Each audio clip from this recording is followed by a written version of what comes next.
Class 8। आज हम आपके हिस्ट्री का लेसन नंबर 6 स्टार्ट करेंगे। Civilising the native, educating the nation. मैं पहले आपको आपके बुक के पीछे के क्वेश्चंस बताती हूँ, उसके बाद में कुछ इंपॉर्टेंट क्वेश्चंस और एड ग्रेड के questions. Why did William Jones feel the need to study Indian history, philosophy and law? तो जब विलियम जोन्स थे उन्हें क्यों ज़रूरत पड़ी कि उन्होंने इंडियन की हिस्ट्री पढ़ी, फ़िलासफ़ी पढ़ी, लॉ पढ़ा?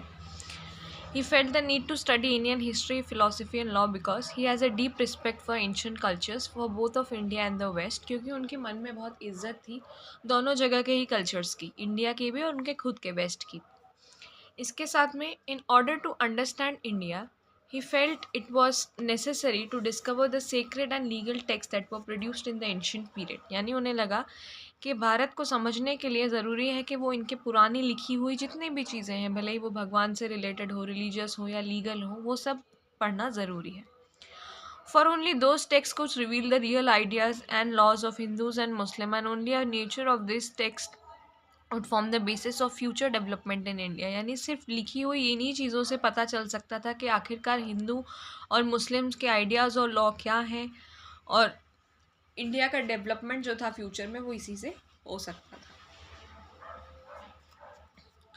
Why did James Mill and Thomas Macaulay think that European education was essential in India? तो जेम्स मिल और थॉमस मकॉले को ये क्यों लगा कि जिस तरीके से वो विदेशों में पढ़ाते थे, यूरोप में पढ़ाते थे, वही यहाँ पर भी पढ़ाना ज़रूरी था। According to them, knowledge of East was full of errors and unscientific thought, non-serious and light-hearted, so it was wrong to spend so much effort in encouraging the study of Arabic and Sanskrit language and literature। तो उनके हिसाब से हमारे यहाँ की जो लिखी हुई चीज़ें थी वो गलतियों से भरी हुई थी, अनसाइंटिफिक थी, नॉन सीरियस थी, और ये गलत था कि इतना ज़्यादा टाइम लगाया जाए अरेबिक को पढ़ाने में या संस्कृत को पढ़ाने में। James Mill declared that British effort should not be to teach what the natives wanted or what they respected in order to please them and win the place in their heart। तो James मिल ने कहा कि Britishers को मेहनत नहीं करना चाहिए, उन्हें एम ऑफ एजुकेशन उनके हिसाब से क्या था कि सिर्फ वही पढ़ाया जाए ये जो यूज़फुल और प्रैक्टिकल्स है। So Indian should be made familiar with the scientific and technical advances that the west has made. यानी वो चाहते थे कि जो भी फॉरेन जगहों पर एडवांसमेंट हुआ है साइंस की तरफ से, टेक्निक्स की तरफ से, मशीनरीज जो बनी है, वो सब इंडियंस जाने, rather than with poetry and literature of the orient. Macaulay saw India as an uncivilised country that need to be civilised. यानी मैकॉले जो थे वो इंडिया को एक अनसिविलाइज्ड कंट्री मानते थे। ज़्यादातर जो फॉरेनर्स थे, जो ब्रिटिशर्स थे, उनका मानना यही था कि यहाँ के लोग गँवार हैं, इन्हें कुछ आता नहीं है, ना इन्हें रहने का ढंग है, ना बोलने का, ना इन्हें पढ़ना आता है। No branch of eastern knowledge according to him could be compare to what England has produce. तो उनके हिसाब से हमारे यहाँ की जो नॉलेज थी वो इंग्लैंड की नॉलेज के आगे कुछ भी नहीं थी। Who could deny, declared Macaulay, that a single shelf of good European library was worth the whole native literature of India and Arabia। यानी कि उन्होंने कहा कि कौन मना कर सकता है कि एक जैसे यूरोपियन लाइब्रेरी है उसका सिर्फ एक शेल्फ उठाकर देख लो जिसमें थोड़ी बहुत किताबें हों, वही पूरे इंडिया और अरेबिया की लिटरेचर से ज़्यादा अच्छी होंगी। He felt that knowledge of English would allow Indian to read some of the finest literature the world has produced। और उन्हें लगा कि इंग्लिश पढ़ाने से इंडिया को मौका मिलेगा कि पूरे वर्ल्ड के लिखे हुए सबसे अच्छे लिटरेचर वो पढ़ पाएँ। It would make them aware of developments in western science and philosophy. और इससे उनका वेस्टर्न साइंस फिलोसफी में जो जितने भी डेवलपमेंट हुए हैं उनकी जानकारी बढ़ जाएगी।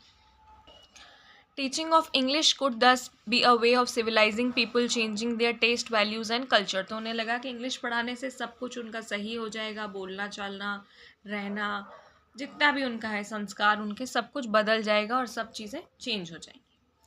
Why did Mahatma Gandhi want to teach children handicrafts? तो जो हाथ से बनाई हुई चीज़ें रहती हैं उनके बारे में महात्मा गांधी बच्चों को क्यों पढ़ाना चाहते थे? Because only then they would be able to know how different things were operated। This would develop their minds and their capacity to understand। यानी कि वो इसलिए चाहते थे ताकि बच्चे समझ पाएँ कि किस तरीके से चीज़ें चलती हैं, ताकि उनका माइंड जो है वो डेवलप हो और उनके समझने की जो कैपेसिटी है वो बढ़ जाए। Why did Mahatma Gandhi think that English education has enslaved Indians? यानी कि He argued that his type of education had created a sense of inferiority in the minds of Indians. It has made them see Western civilization as superior and has destroyed the pride that they had in their own culture. यानी English पढ़ने के सीखने से जो Indians थे उन्हें लगा कि वो बहुत नीचे हैं और जो वेस्टर्न लोग हैं ये बहुत ज़्यादा सुपीरियर हैं. It has cast an evil spell on Indian. Education in English has crippled them in distance from their own surroundings and made them stranger to their own land. What is more, has enslaved them. यानी कि वो नौकर हो गए हैं English भाषा के, अपने ही खुद के आसपास की चीज़ों को वो नहीं समझ रहे हैं, अब वो इंग्लिश की तरफ ही बढ़ गए. ये तो आपके करने के क्वेश्चंस हैं कि आपको पता करना है कि आपके जो ग्रैंड पेरेंट्स थे, आपके घर में और भी जो बुज़ुर्ग हैं, उनके समय में स्कूल में क्या पढ़ाया जाता था, और बाकी सारे स्कूल्स जो हैं आपका खुद का और भी जो है उनकी हिस्ट्री भी आपको जानना है. अब ये कुछ अदर इम्पॉर्टेंट क्वेश्चंस हैं, मैं बता रही हूँ आपको.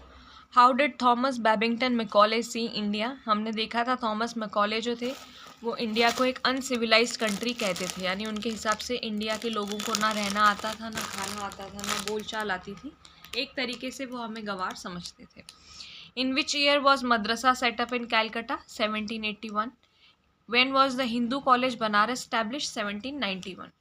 Who was William Carey? William Carey कौन थे? Scottish missionary थे. For whom did William Jones learn the Sanskrit language? Sanskrit language किससे विलियम जोन्स ने सीखी थी? पंडित से सीखी थी. विलियम जोन्स कौन थे? विलियम जोन्स को अपॉइंट करा गया था जूनियर जज supreme court of the company Calcutta में, और वो एक लिंग्विस्ट भी थे. लिंग्विस्ट का मतलब होता है ऐसा आदमी जो कि बहुत सारी लैंग्वेजेस का ज्ञान रखता है, बहुत सारी भाषाएं उसे आती हैं. What were the main features of Wood Dispatch 1854? To enable Indians to recognize the advantages of expansion of trade and commerce and the importance of developing resources of the country through European learning. सबसे पहला वो चाहते थे कि Indians जो है trade और commerce को समझे. कॉमर्स सब्जेक्ट जो है इंट्रोड्यूस करा गया था ताकि ये जितना भी व्यापार चलता है उसको और अच्छे से समझ पाएँ. इसके साथ में वो चाहते थे कि यूरोप की पढ़ाई ही वो लोग करें ताकि वो यूरोप में होने वाली चीज़ें समझें. Introducing them to European ways of life, Indians would begin to appreciate and buy things that were produced in Europe. यानी यूरोपियन तौर तरीक़ों को अगर हम ज़्यादा समझते तो फिर हम यूरोप की बनी हुई चीज़ों का ज़्यादा इज्जत देते और उन्हीं को ख़रीदते, उनकी तारीफ़ करते. इसलिए वो चाहते थे कि हम जल्दी जल्दी उनकी ही भाषा सीख जाएं. Wood's dispatch also argued that European learning would improve the moral character of Indians and to develop skills required for administration. कुल मिला के ये था कि वो चाहते थे कि हम यूरोपियन भाषा ही सीखें, यूरोपियन पढ़ाई ही करें ताकि हम हर तरीके से सक्षम बन जाएं. उनके हिसाब से अभी हम कुछ भी नहीं थे और लेकिन उनके हिसाब से पढ़ने के बाद में हम सब कुछ हो जाते, हमारे अंदर हर चीज़ सही हो जाती. What measures were taken by the British after issuing the Wood's Dispatch 1854? Education departments of the government were set up to extend control over all matters regarding education. यानी कि जो एजुकेशन डिपार्टमेंट थे गवर्नमेंट के वो बनाए गए जिन्होंने सारे मैटर्स को अपने हाथ में लिया जो भी शिक्षा से जुड़े हुए थे. इसके अलावा यूनिवर्सिटी एजुकेशन शुरू करी गई और कलकत्ता, मद्रास, बॉम्बे जो मेन जगह थी वहाँ पर यूनिवर्सिटीज़ बनाई गई और स्कूल एजुकेशन में भी एक बदलाव लाने की कोशिश करी गई. विलियम एडम ने वर्नाक्युलर स्कूल्स के बारे में क्या लिखा है वो पढ़ेंगे हम. Adam found that there were over 1 lakh पाठशालाज in Bengal and Bihar. Adam को पता चलता है कि 1 लाख से ज़्यादा पाठशाला चल रही हैं बंगाल और बिहार में. ये सब स्मॉल इंस्टीट्यूशन थे, हर किसी में लगभग 20 बच्चे थे और पूरे ओवरऑल अगर देखें तो कम से कम 20 लाख बच्चे इन सब में पढ़ रहे थे. ये इंस्टीट्यूशन बहुत अमीर लोगों के द्वारा या लोकल कम्युनिटीज़ के द्वारा बनाए गए थे. कई बार इसे कोई एक गुरु ही शुरू कर देता था. सिस्टम ऑफ एजुकेशन फ्लेक्सिबल था. Few things that you associate with school today were present in pathshala. There were no fixed fees, यानी कि वहाँ पर कोई फिक्स्ड पैसे नहीं लगते थे, कोई प्रिंटेड बुक्स नहीं होती थी, कोई अलग से स्कूल की बिल्डिंग्स नहीं होती थी, कोई बेंच नहीं, कोई चेयर नहीं, कोई ब्लैक बोर्ड नहीं. कई बार ये क्लासेस एक बरगद के पेड़ के नीचे लगती थी, कई बार गाँव के कोनों पर, मंदिर के कोनों पर या कई बार गुरु के घर पर. फीस जो है वो इस बात पर निर्भर करती थी कि जो बच्चा पढ़ने आ रहा है उसके पेरेंट्स कितना कमाते हैं. अगर वो ज़्यादा कमाते थे तो वो ज़्यादा पैसे भरते थे, गरीब का बच्चा था तो वो कम भरता था.